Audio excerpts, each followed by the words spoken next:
I think it's fair to say I think now there are several innovations that are associated with it, but at that stage, just to kind of explain to folks who aren't as versed in this, I think it's decentralized trust. Right. Is the big thing that was suddenly possible. Can you just explain that a little bit more? Right. Compared to the other ways that we had trusted kind of systems. So if I sell a stock to you and you buy it, there has to be a central clearinghouse that validates that transaction, who says, yeah, Fred actually owns the stock, he can sell it to you, and we're made safe in that way by the New York Stock Exchange or Morgan Stanley or whoever that central authority is who says that transaction's valid. Same thing with banking. I send you, $50 because I lost on the golf course to you, which I always do.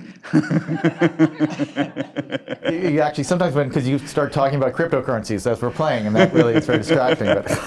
And so Chase Manhattan Bank has to manage that transaction to make sure that it's a valid transaction. So that's the way it's always been, and those are really. We even called them trusts in some parts of the financial system. Those are trusted, clearinghouses or agents that make it possible for you and I to do business together without necessarily trusting each other. And so at its core, what this technology now allows is for the network. So think about the internet as a network, right? There's all these nodes on the internet that make it so that so that packets of data can flow across the internet using protocols. Now we have a protocol that allows the network to validate the transaction, as opposed to some central authority. And there's a financial incentive, which is called the block reward in the Bitcoin protocol, for those people to do that.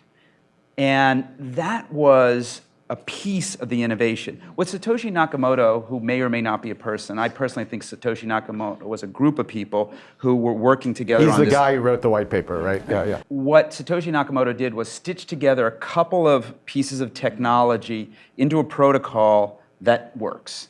And the reason, and we know it works because the Bitcoin network has been around now for almost 10 years, and there are, literally tens of thousands, maybe hundreds of thousands of machines out there around the world that are processing these transactions and clearing these transactions, and nobody owns that. Like, it's just a network, and they're all cooperating and clearing these transactions. It's never been different. Operators on the network may have been hacked, but the network itself has never been hacked. It is a secure transaction processing system that's decentralized. Chris Dixon, who's written about this a lot, is another VC, had a great line he said to me when I was doing that piece, which was, you know what the concept of a bug bounty is? Like if you're like, okay, you've got your software, you put a bounty for anybody who can break into this software, this service, or whatever it is, I'll give you $1 million, right. And that you got. He said this is the biggest bug bounty ever, right? Like, this is literally like a $20 billion bug bounty, and it's been intact for 10 years. Nobody has been able to break it. So we know it's secure on that level, just cryptographically secure. And there's another thing that I think is super powerful and I think pretty easy to understand. So if you think about all the computers out there in the world that are processing Bitcoin transactions in this decentralized network, and you smushed them all together, it might look like something like Amazon's cloud business, Amazon's web services business, right? And yet nobody paid for that to happen. Like, it just emerged because of this concept of the block reward, which is miners get Bitcoin for clearing Bitcoin transactions. And I think in some ways that's the most genius part of the system, is that the incentive is built into the protocol. Yes, I think that's totally right. And I think that's a part of it that was maybe harder to see for a while, right? Initially it was like, oh, decentralized trust, that's amazing, but it was that reward system because you had at that point all these open source collaborations that had existed where people basically just out of their sense of goodwill or their intellectual interest or their belief in the importance of open architectures had contributed their time or their servers or whatever it is to these projects without, amazingly, an amazing amount of stuff got built without a clear economic reward. Right, like Linux. Like Linux there's no mechanism for kind of paying people initially in that.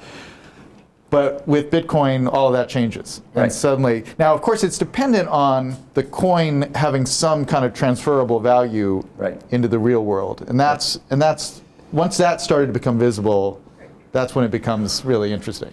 Well, and so another, I think, fundamental piece of this is that there's only 21 million Bitcoins will ever be mined, right? So there is a fixed supply of Bitcoin, and there are enough people in the world who believed that therefore it was scarce and valuable, and they wanted to own it, right?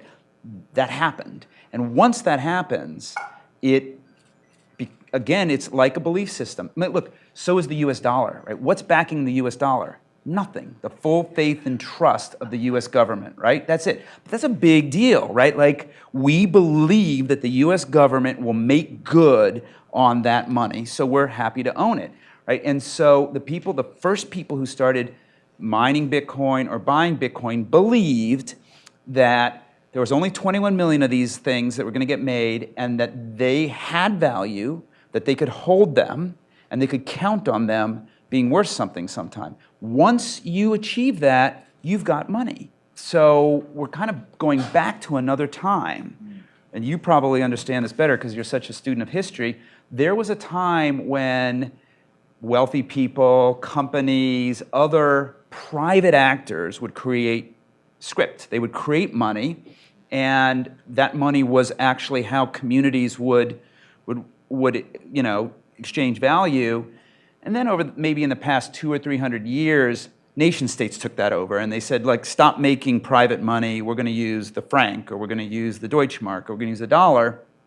So we've gone to nation state money.